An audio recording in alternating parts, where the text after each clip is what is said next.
Thank you, Mr. Speaker. Having made one earlier, I knew the House couldn't wait for another statement from me. I'd like to make a very short statement this evening regarding Monday's business. Before the House considers the second reading of the Environment Bill, members will have an opportunity to debate and approve a motion relating to an early parliamentary general election. The business for the rest of next week remains as I announced earlier. Shadow Leader Valerie Vaz. Thank you, Mr. Speaker, and can I thank the Leader of the House for making this business statement. Mr. Speaker, tomorrow we will find out what extension has been granted. We opposed the Prime Minister's withdrawal agreement bill, but it passed second reading. Several of my Labour colleagues have voted for that bill, not because they support the Prime Minister's deal, but because they wanted to scrutinise it, amend it and debate it. That's how Parliament works.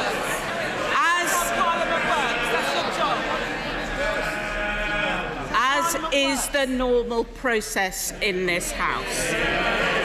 We on this side offered the Prime Minister our support for a proper timetable to enable the withdrawal agreement bill to be properly dealt with. But the Prime Minister has rejected that in his letter to the Leader of the Opposition because he does not want that scrutiny. But, Mr. Speaker, I want to make it clear that Her Majesty's opposition Labour Party will back an election once no deal is ruled out.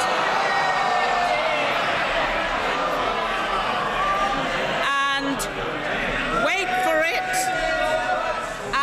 wait for it if the extension allows. Yes.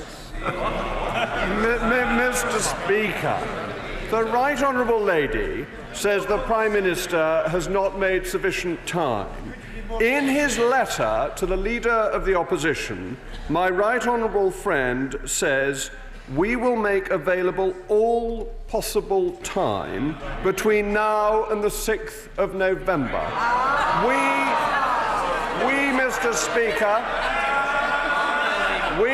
Speaker, are willing to start work tomorrow if you're willing to recall Parliament. We are willing to work 24 hours a day between now and the 6th of November.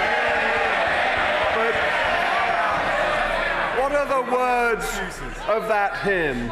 Even eternity is too short to extol thee. It seems to me that eternity is too short for the opposition because their opposition is fantasy opposition. They don't want Brexit, and however much time we give them, they will come up with some foolish objection. Sir Patrick McLaughlin. This will be the third time that the House will have voted on a general election. Can the Leader of the House tell us on any other occasion he can recall that the opposition have been offered an election on 3 occasions and rejected it? Well, normally...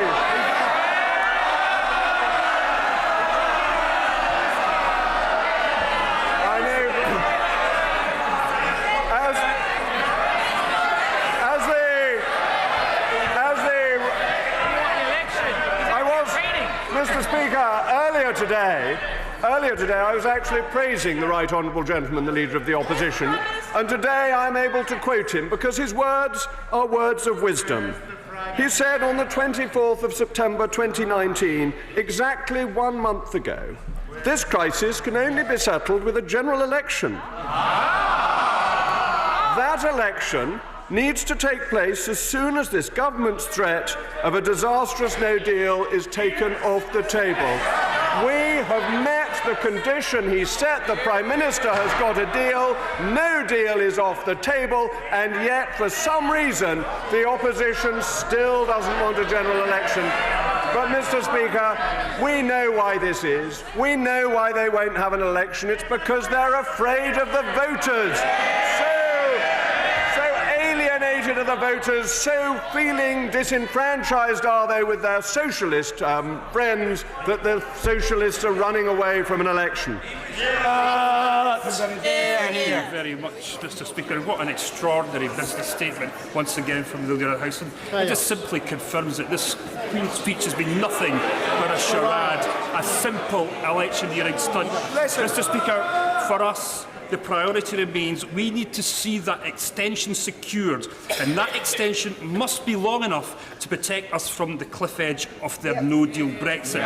And we've seen the Prime Minister's letter to the Leader of Opposition, Leader of the House, and we need to know that this Tory government cannot play any games to trick or to use an election period to engineer a way to secure their no-deal Brexit.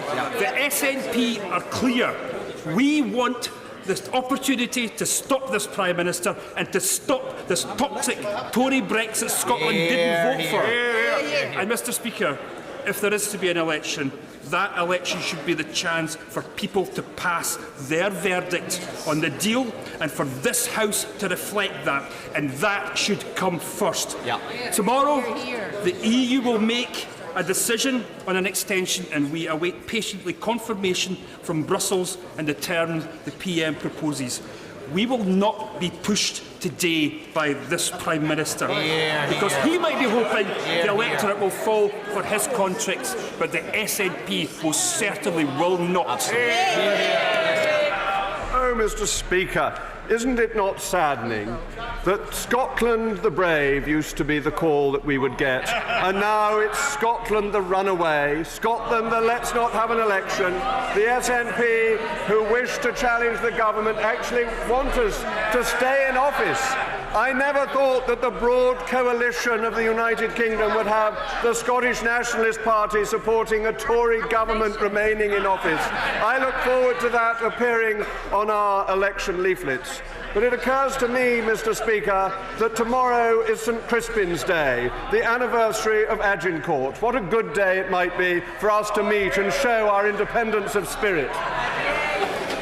Elizabeth Jenkins. Can I thank my right honourable friend for his statement? And can I just remind him that people in this House are blocking Brexit in the name of the sovereignty of Parliament. But whose is this sovereignty? What sovereignty do we hold that does not come from the British people? And shouldn't now the British people be allowed to decide who represents them in this House? Mr. Speaker, as so often, I bow to my honourable friend's constitutional expertise. It is quite clear that the sovereignty of this House did not fall upon us like a comet from heaven. It comes to us from the British people. It is the people's sovereignty delegated to Parliament. We need, as we are incapable of using it, to return it to them and ask them to have another election and decide how their sovereignty should be used. It's absolutely fascinating, but we're not going to embark upon a philosophical discussion on the matter of sovereignty. This treats of the business of the House for Monday. Nothing more, nothing less. Brevity is required. Mr. David Hanson. Mr. Speaker, I just want to be clear with the Leader of the House as to whether or not his motion on Monday is under the Fixed Term Parliament Act. Yeah, good question. Yes. Sir William Cash. Mr. Speaker, irrespective of people are Brexiteers, Remainers or Reversers, does my right honourable friend agree that the fundamental question which will be before the House on an early general election on Monday is about their democratic decision to be governed by themselves through their representative in Parliament? I agree entirely, Mr. Speaker. Thank you. Christine Jardine. Much, Mr. Speaker. This House had 41 days for Maastricht, 25 for Lisbon, and now the Prime Minister expects us to rush through this legislation in fewer than a dozen days. And he expects us to do that because he has failed. He tried to prorogue Parliament in order to rush this through and get us off the cliff without a deal. He has failed. The Liberal Democrats will not support this until we can be sure that this country will not be crashed out of Brexit and the electorate has the choice. It's always exciting, Mr. Speaker, to discover what the position of the Liberal Democrats is, because it changes like a weather vane. Crispin Blunt. Does my right honourable friend agree that if the President of France stands firm and declines us the extension, that there is still plenty of time next week to get the withdrawal bill passed by this House and in the other place, given the position all of the other side have taken on the unacceptability of no deal, and then the general election itself can then decide who is negotiating the future relationship between the United Kingdom and the European Union. Mr. Speaker, if there were a will to get the bill through, it could of course be done. Yes, my honourable friend, my right honourable friend, is absolutely right, and that it would satisfy the European Union, it would get the deal done, we would have left, and we could do it by the 31st of October, and that is what we should aim to do. Mr. Speaker, I wonder if the Leader of the House is familiar with the procedures of what's known as the wash-up between when an election or a dissolution is announced and when Parliament then stops. It is normally a time where, through the usual channels, bills that remain are carved up because they're not controversial. But his attempt to use that period to basically seek a carve-up in a wash-up period of the whole of the momentous future of future generations, this Brexit settlement, which, by the way, should never have got a second reading, but it did. Isn't that an abuse of the procedures of this place? Mr. Speaker, I'm sufficiently familiar with the wash-up to understand what it actually means and what it's for. That at the end of a session, normally of a year or more, bills that have completed a lot of their passage are concluded. This session has only begun. There is no washing up to be done. The cupboards are full of clean crockery. Mr. Beanerbone. Thank you, Mr. Speaker. Could the Leader enlighten the House that if we vote for a general election on Monday, what will happen in relation to the Speaker election scheduled for the following Monday? Would it be that Mr. Speaker will be invited to stay on until the Parliament ceases?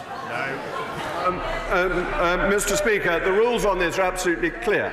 That Mr. Speaker has set out the timetable for his leaving office, and we will still have tributes to him on Thursday during my statement, and people can draft away. They've got a few days in which to do it, and I expect they may be allowed a little latitude in the length of their questions on that occasion.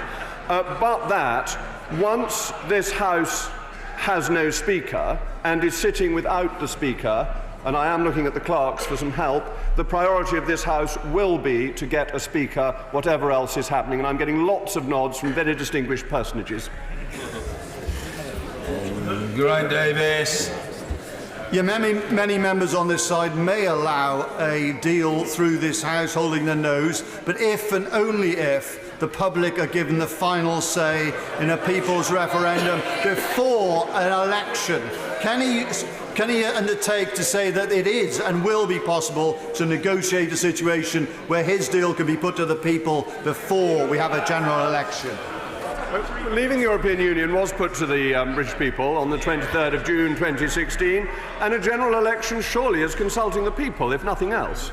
Baron. Leader of the House confirmed that 95% of the Prime Minister's deal essentially remains unchanged from the deal that preceded it, and we had 3.5 years to scrutinise that, so this shouldn't take too long.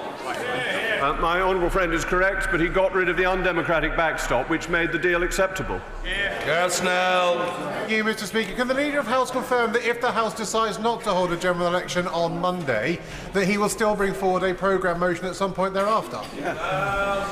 Mr. Speaker, we hope that the House will vote for a general election on Monday, because we need to clear this up. We cannot go on endlessly not making any decisions, and that seems to be the situation this House is in. It won't say yes and it won't say no, it won't say stay and it won't say go. We need to bring this to a conclusion, and the hard stop of a general election may help focus minds, because nothing else seems to.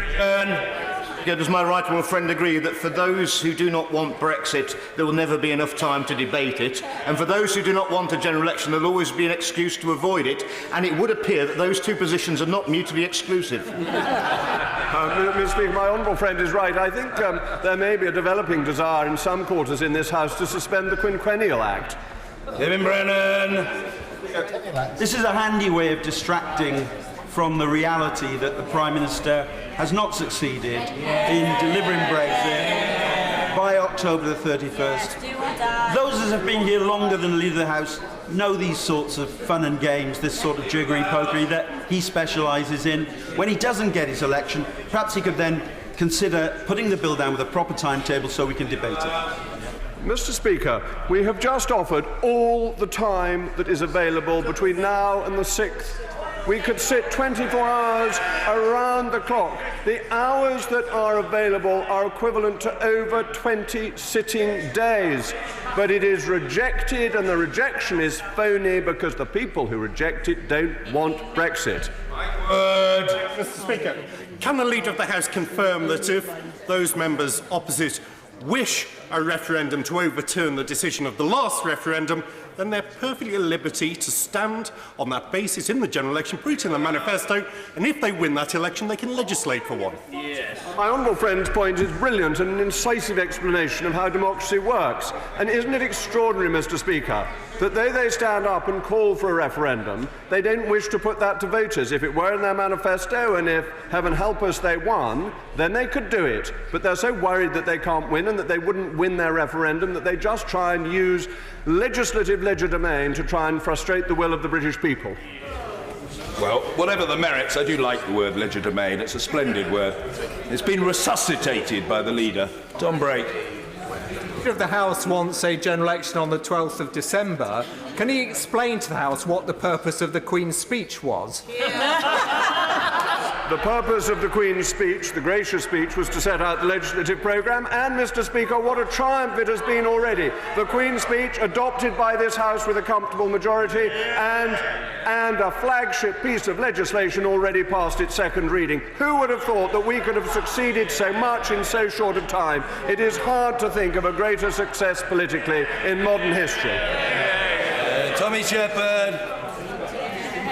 Mr. Speaker, just for clarity, can I be sure then that it is the position of Her Majesty's Government that it will only agree to an early election if this Parliament is prepared to railroad through its terrible deal? Yes. And if that is the case, then it knows that will be defeated, so isn't the truth that it is the government that it is running scared of an election? Mr. Speaker. Now, the logic of that point, I must confess, defeats me, and it seems it defeats most members of this House. This will be the third time the government has offered a general election. It is clearly willing to have one. It is willing to take its case to the British people. Why? Why are we willing to take our case to the British people? Because we are confident that our case is strong, our case is just, our case is right. And the reason the opposition is so afraid of an election is because their case is weak, is wobbly, and is futile.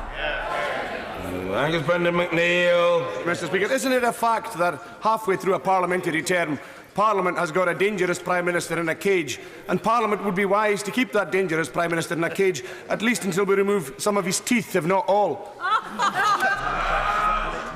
Mr. Speaker, I'm afraid that reminds me of the joke about the time one should go and visit the dentist, which is, of course, at 2:30. But the honourable gentleman, thank you so much. Somebody laughed. At any rate, these sorts of jokes amuse my children. We cannot possibly want to remove the teeth of prime ministers unless they are rotten. But the Prime Minister has a fine set of gnashers to which to bite through these difficult problems. Ellen Leake, yes. Thank you, Mr. Speaker. I hope that honourable members will oppose this dangerous and cynical manoeuvre, not least because no deal remains a real possibility until the trapdoor is closed in the withdrawal bill, which currently allows us to crash out if no future relationship is agreed at the end of the implementation period at the end of December next year. That is dangerous. Mr. Speaker, that tells you all you need to know. The figure of the Green Party says an election is dangerous and cynical. Dangerous and cynical to trust the people. Dangerous and cynical to go back to our voters. Dangerous and cynical to report to our employers. Mr. Speaker, that is contempt for democracy. Philip Dunn. Thank you, Mr. Speaker. Would the leader please confirm, for greater clarity for the House, that in his business statement just now he referred only to a statement on Monday in relation to holding a general election. In the event, a motion, in the event that the EU Commission come back offering a further extension, would it be reasonable for the House to assume that he will make a further business statement at the start of business on Monday to allow for debate and a programme motion on the withdrawal agreement? Mr. Speaker, I have currently been averaging a business statement a day, and I'm not sure this is a habit that will be encouraged by you or by others unduly. However, in the normal course of events, if there were some major development in our relationship with the European Union, a statement would be made by the appropriate person, either the Secretary of State or the Prime Minister himself. Gapes. Now it's clear that instead of dying in a ditch, the Prime Minister has ditched the ditch. Can we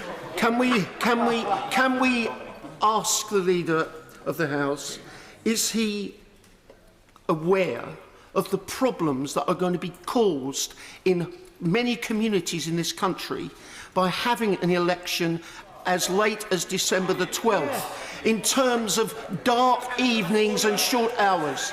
Don't wish to be unkind or discourteous to the honourable gentleman in any way, but with the very greatest of respect, that is a matter to be treated of in the debate on the motion on Monday, upon which I feel confident the honourable gentleman will wish to expatiate to convey those concerns to the House.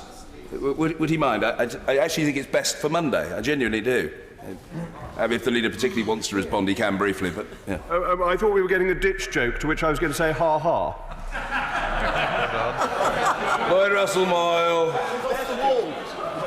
Can I ask, why is the Leader of the House playing games with resolutions rather than taking up the offer from the opposition to properly programme the withdrawal bill?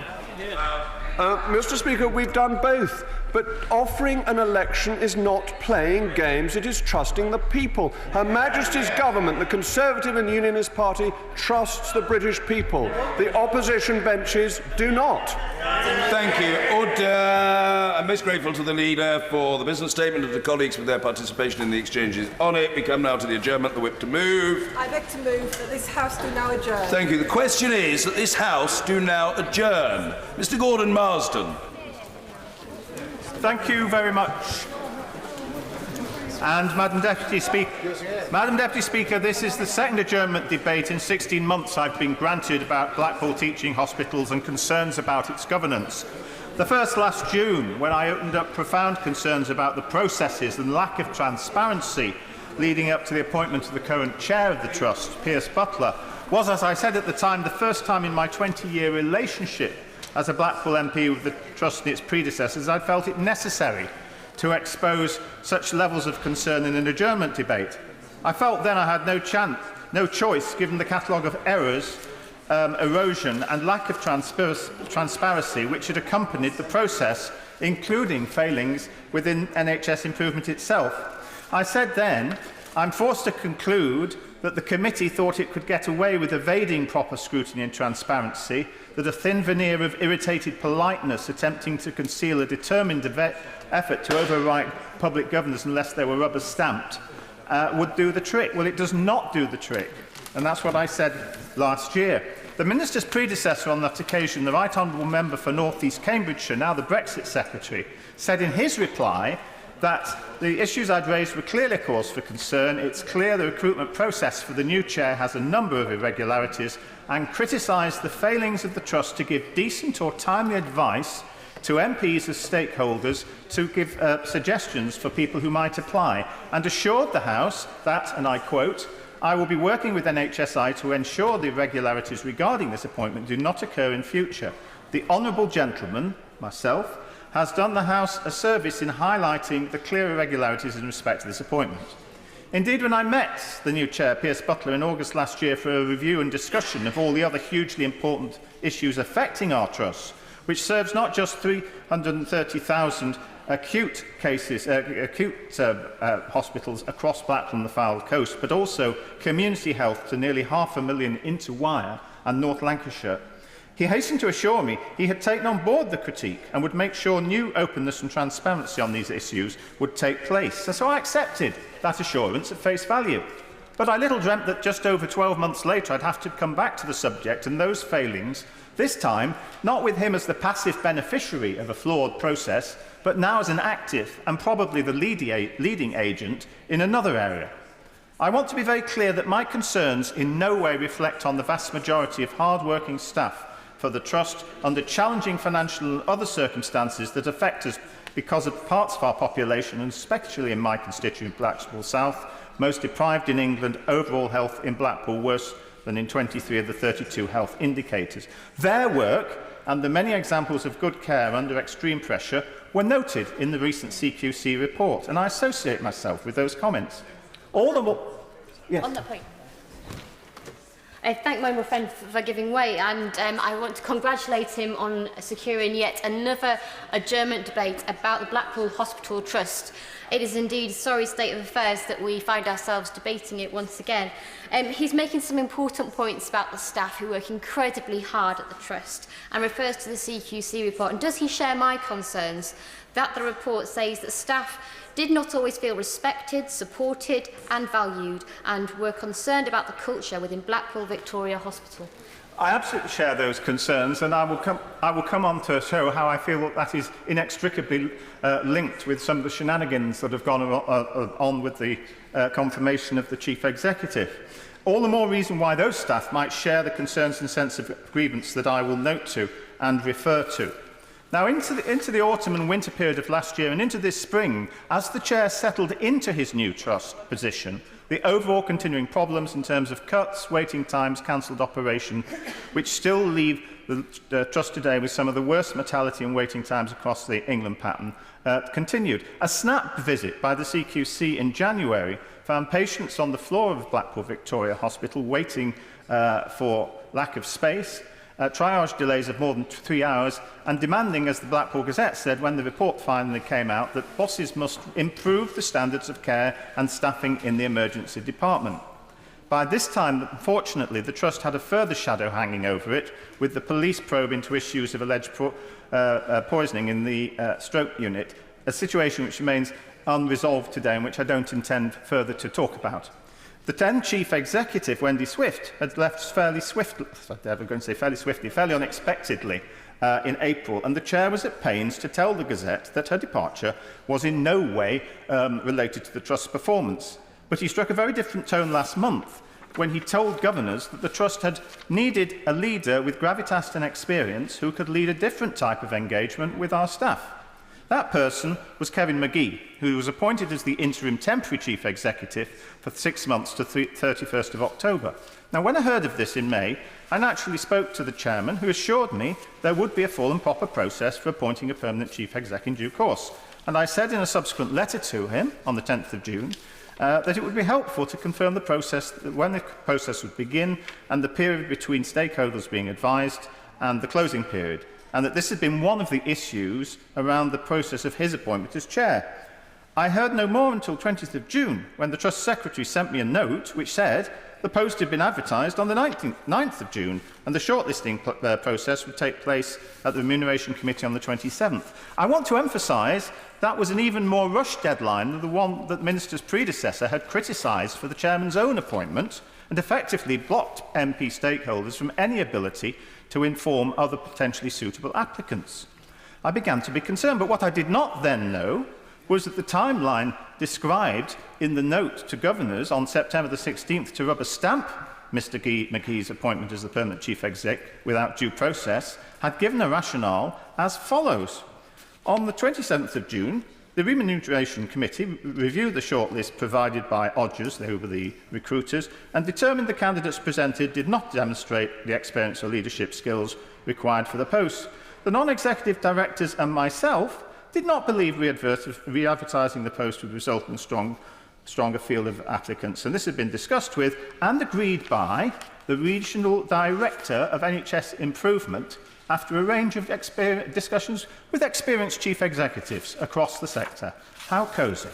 Very cosy. And I think to any impartial outside observer, it would look like a complete stitch-up by the great and good of the region.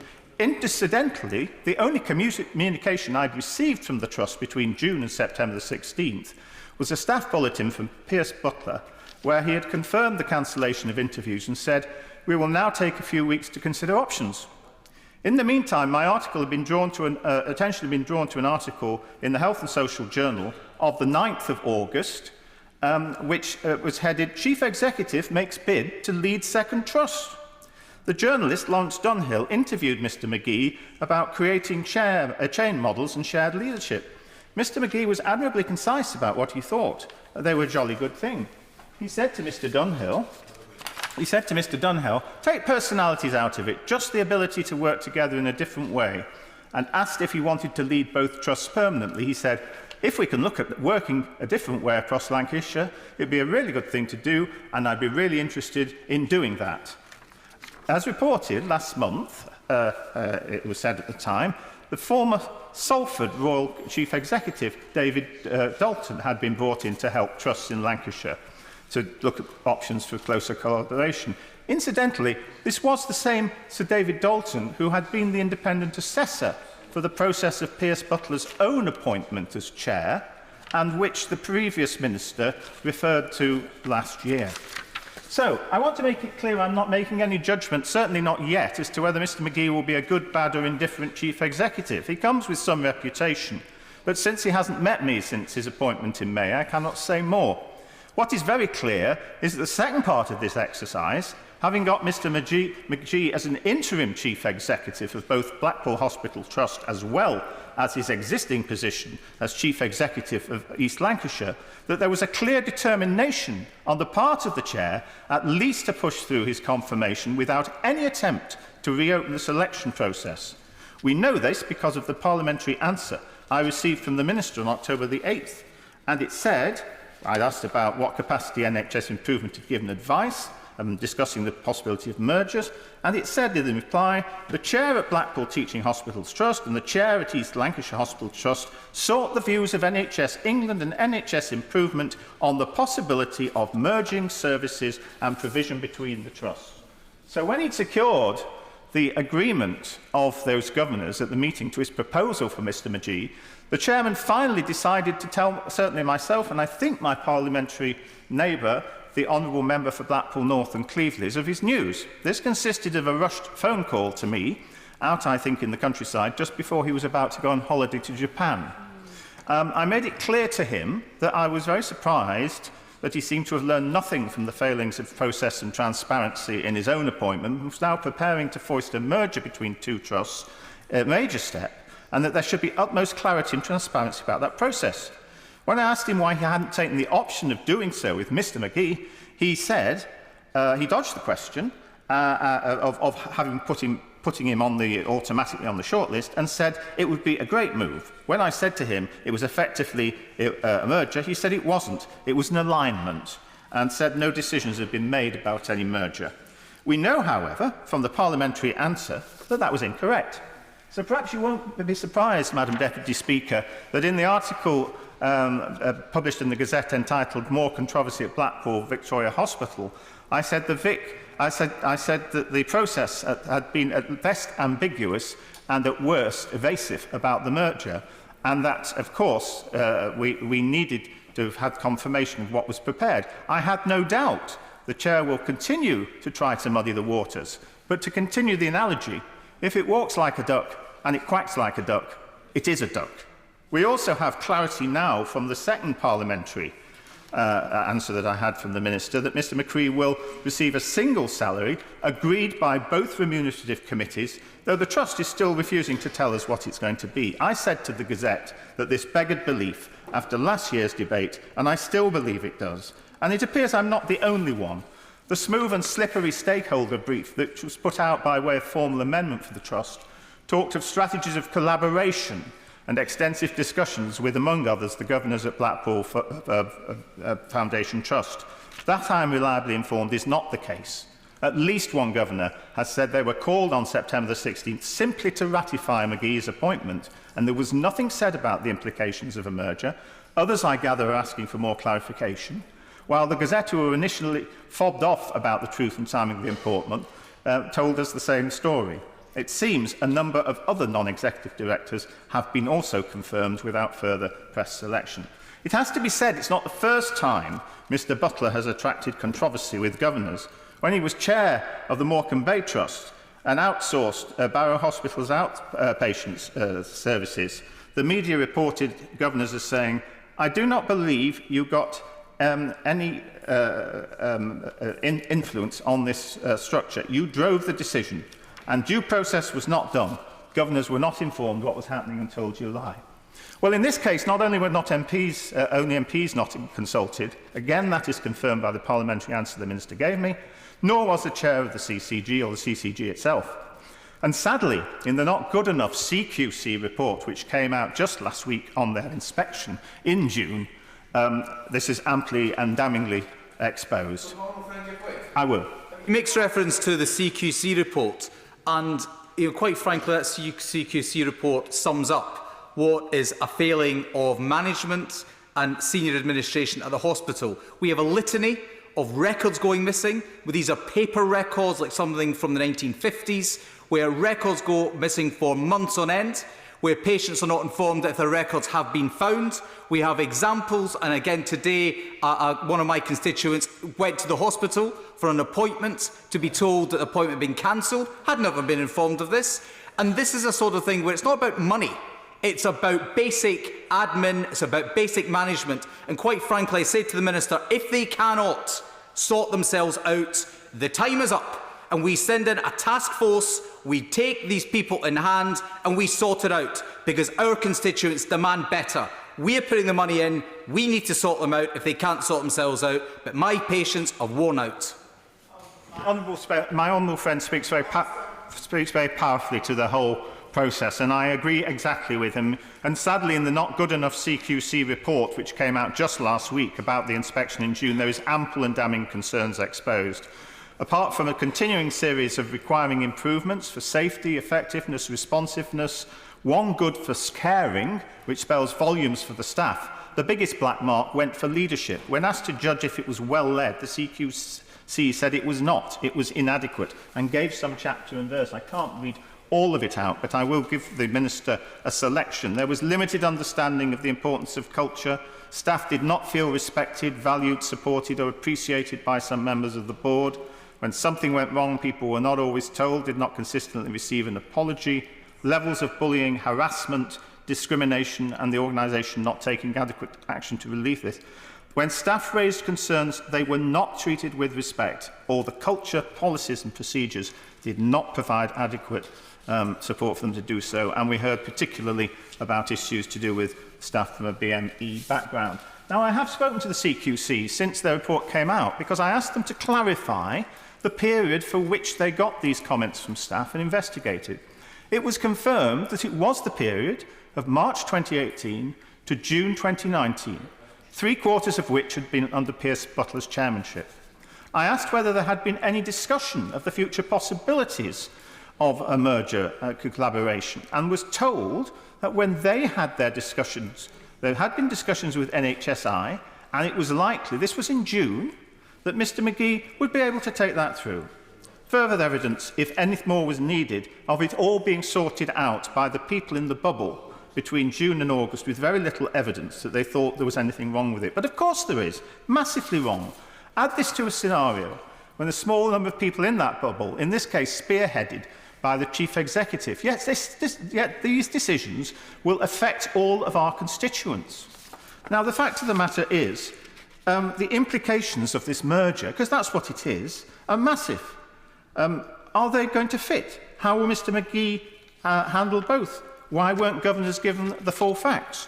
East Lancashire, which is a good trust, covers Blackburn, Accrington, Burnley, Clitheroe, and Pendle, Colne and Darwin. Very different places. Geography, demographics, ethnicities, all a very long way from some of the coastal concerns of Blackpool Hospital Trust. And if East Lancs looks to anywhere, dare I say it, proud inland communities though they are, they look to the Pennines or to Greater Manchester. So the idea that that is going to work very easily, I think, is for the birds. Foundation trusts were established under a quid pro quo. They had wide powers of initiative, but in return, the public and external stakeholders have a right to be properly informed, consulted and assured that process is properly applied. And in this case, that has not happened. Proper scrutiny, not just winks and nods from a cosy clique within the bubble. Nothing that would make the culture of the CQC, which has been so devastatingly laid out here, as inadequate. I have no doubt that some of these appointments may in themselves be good. I've met the new nursing director. But the culture over which Pierce Butler has presided over this last year has attracted these black marks. And I would just conclude, Madam Deputy Speaker, by saying that we really do have to make sure that this catalogue of half-truths and evasions is turned over. There is a proper consultation about a process of what is effectively a merger involving all stakeholders, and perhaps someone needs to say to the Chair and to some others in the Trust the good words of Robbie Burns: "Oh, what a tangled web we weave when first we practice to deceive." Minister Ed Arger. Thank you very much, Madam Deputy Speaker. On his final point, I'd be cautious about that quote, because the next line is, "But if we practice but a while, how vastly it improves our style." I'm grateful to the honourable member for tabling this debate today. And I note that my honourable friend, the member for Blackpool North and Cleveland, who is an extremely strong advocate on behalf of his constituents in respect of medical care and the hospital, is here today to listen to this debate. The honourable gentleman set out very clearly the challenges faced by the Trust and by the hospital in terms both of the geographical context and the challenges faced in Blackpool around multiple indices of deprivation and health factors, and also the performance issues and financial issues facing the Trust. And he's right to emphasise that in the context of an effective Trust, leadership is a key part of that.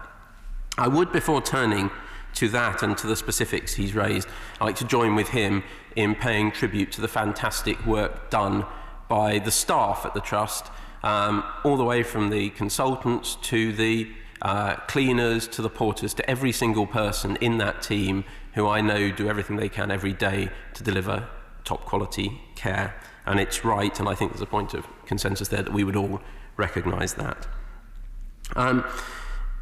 In respect of the Chair, he highlighted the situation that had gone on there, and to which my right honourable friend responded to him in a debate around, I think, just a little over a year or so ago in this place.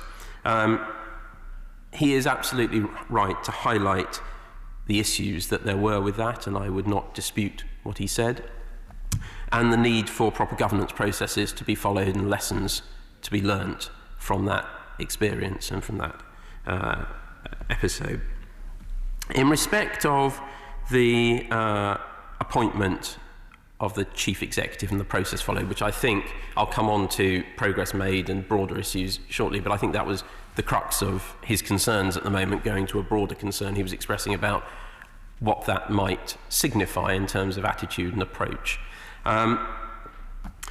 In respect to that, the focus must always be on what delivers on patient outcomes and patient care.